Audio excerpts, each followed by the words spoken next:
Many people living in societies with high survival security find themselves followed by a persistent sense of emptiness and exhaustion. In 1930, Bertrand Russell observed that much of our daily misery arises from the mental habits we cultivate when we are otherwise safe from catastrophe. He identified self-absorption as a primary source of this discontent. An obsessive focus on internal monologues and perceived personal flaws effectively severs our connection to the external world. Our own psychology often dictates the boundaries of our satisfaction. Because this state is internal, achieving a sense of well-being requires an active, deliberate conquest. Nervous fatigue plagues many in developed communities.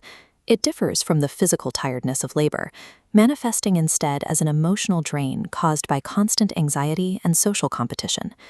This state creates a screen that muffles our perception of the environment. External joys lose their sharpness, making it difficult to find genuine rest. Envy further complicates our perspective.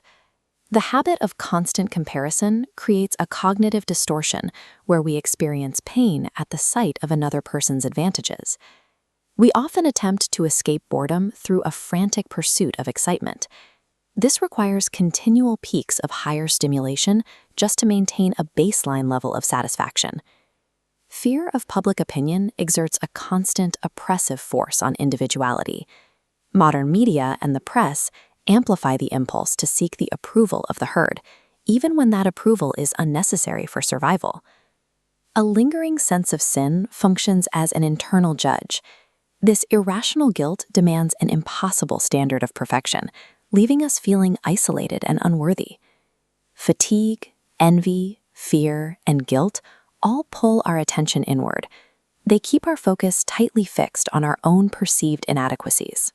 Ruminating on internal flaws offers no path to contentment. Satisfaction requires shifting one's attention toward the external world.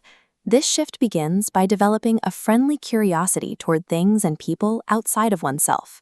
Happiness is a byproduct of this outward engagement. Focusing on experiencing reality as it is often dissolves the obsessive focus on the self.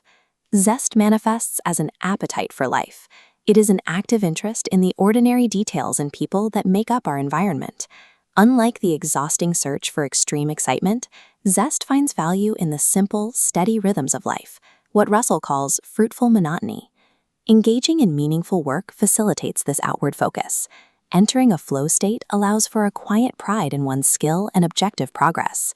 Impersonal interests provide a necessary reprieve from daily stressors. These are hobbies or areas of study unrelated to one's career or social standing. Studying the history of stars, for example, connects us to the vastness of the universe. This perspective often causes personal worries to lose their weight. Cultivating these outward interests builds a steady poise. It neutralizes the internal sources of fatigue, envy, and fear. Contentment is rarely the result of a sudden event. It is built through sustained effort and a consistent connection to the world. Directing the mind outward fosters a capacity for genuine affection.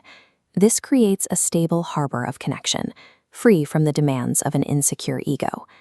An unhappy mindset demands that reality conform to personal desires.